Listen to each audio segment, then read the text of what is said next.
Terráqueos, sejam bem-vindos a mais um vídeo. Eu sou a Major Thaís e hoje vamos falar do mangá Pluto. Em um mundo onde humanos e robôs coexistem, o poderoso robô Mont Blanc foi destruído. Ao mesmo tempo, um importante ativista protetor dos direitos dos robôs é assassinado. Os dois incidentes apresentam algo em comum nos locais dos crimes: chifres colocados nas cabeças das vítimas. Jazet, um competente investigador da Europol, está prestes a enfrentar o mais tenso e complexo trabalho de sua carreira, no qual ele também é uma vítima em potencial, um dos robôs mais poderosos do mundo.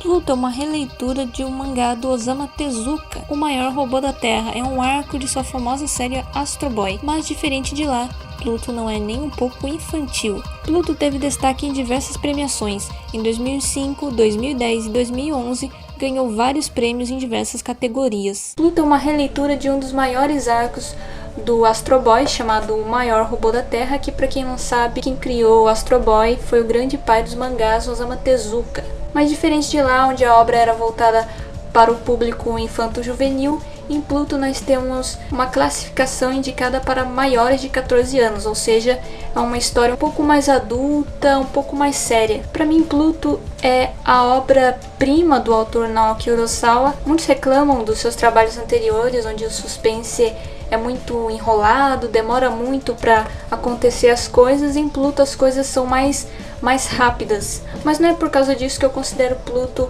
a maior obra do Naoki Urasawa e também um dos melhores dentro do tema dos últimos anos. Claro que ler um mangá mais direto ao ponto é sempre mais legal de se ler do que um mangá que fica enrolando muito para chegar onde ele quer chegar, mas não desmerecendo Monster e 20th Century Boys, que são também obras excelentes junto com outros mangás dele, mas Pluto tem uma narrativa mais rápida e não é só por causa disso, como eu disse, que é uma obra excelente, uma das maiores do autor e maiores do gênero dos últimos tempos, como também pelas coisas que ele quer passar, pelos personagens.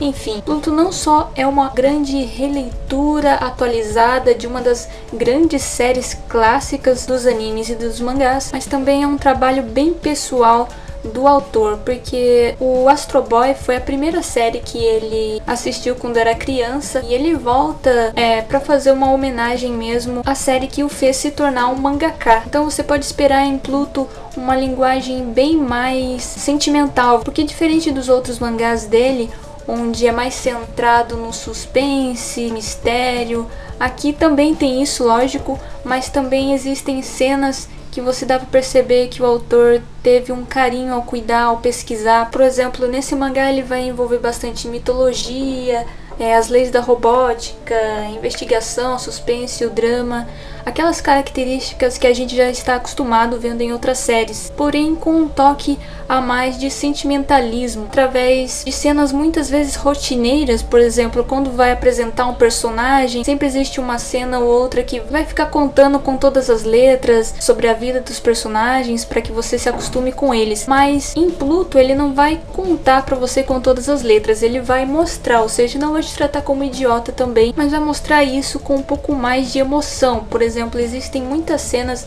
nesse volume 1, que eu, inclusive, não me lembrava disso quando eu li pela primeira vez. São cenas que realmente entregam o que é Pluto na sua essência. Eu gosto da apresentação do personagem principal nesse mangá, porque ao invés de ele contar pra você, olha, esse senhor é um robô, ele é um investigador super inteligente, mas ele vai mostrar isso de uma maneira que você cria intimidade com ele, ou seja, ele vai em certos momentos lembrar de uma frase de um senhor que vai pagar algumas moedas para alguns robôs inutilizados. Existe também uma cena onde certa pessoa vai se referir a robôs já mortos, vamos dizer assim, a sucata. Então o personagem ele vai se abalando aos poucos até que vai desenvolvendo isso e vai chegar numa parte de realmente ele vai botar esse sentimento pra fora. É um dos mangás muito bonitos e emocionantes por causa disso, porque ele mostra o sentimento dos personagens que na verdade não deveriam ter sentimentos. Então ele que meio que aproxima os robôs de nós mesmos humanos. Então Pluto é uma obra que fala muito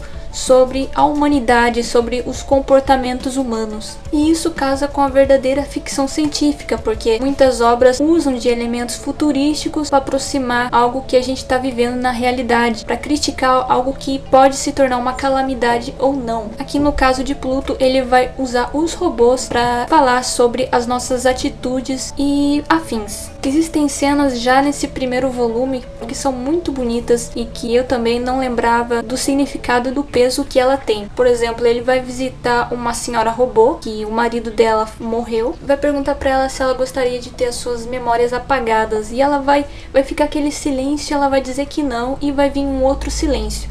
Ou seja, além do autor trabalhar com pausas entre uma cena e outra, até porque a cena precisa respirar, não é um mangá cheio de diálogos, cheio de informações, é um mangá muito minimalista, inclusive na arte, e através dessa pausa e outra que ele usa, o silêncio, ele vai mostrar de uma maneira não óbvia o sentimento da personagem, e é através disso que vai entrar a filosofia, que vai entrar a ficção científica para nos aproximar de algo que a gente vive hoje em dia. Quantos de nós não gostaria de apagar uma lembrança que pode trazer sofrimento? Os robôs, eles têm esse poder, mas quando essa personagem diz que não, ela meio que está dizendo sim para os termos de uso da vida dela, ou seja, ela está aceitando ser o que ela é. Então Pluto vai ter vários momentos assim que não são óbvios, mas se você parar para pensar, vai encontrar muita coisa que pode relacionar com a sua vida. E é por isso que eu gosto tanto de Pluto. Agora, falando um pouco da arte, ele tem uma coisa meio minimalista, uma arte bem mais limpa, vamos dizer assim, do que os seus outros mangás, mas também que não faz feio.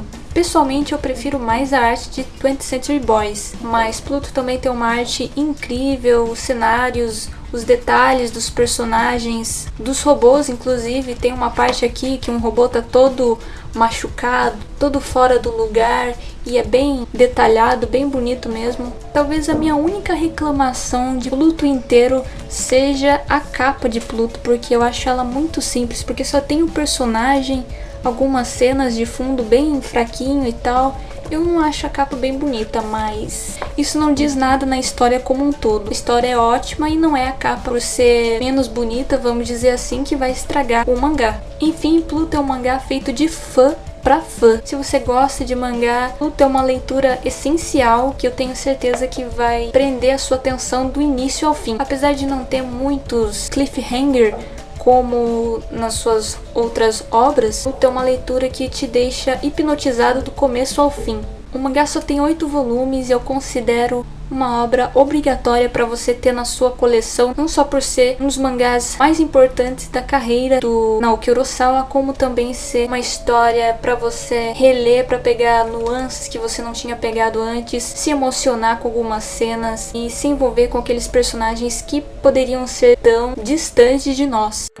Enfim, acho que era isso que eu tinha para falar sobre o mangá. Deixe aí nos comentários se você já leu ou pretende ler, e nos vemos no próximo vídeo.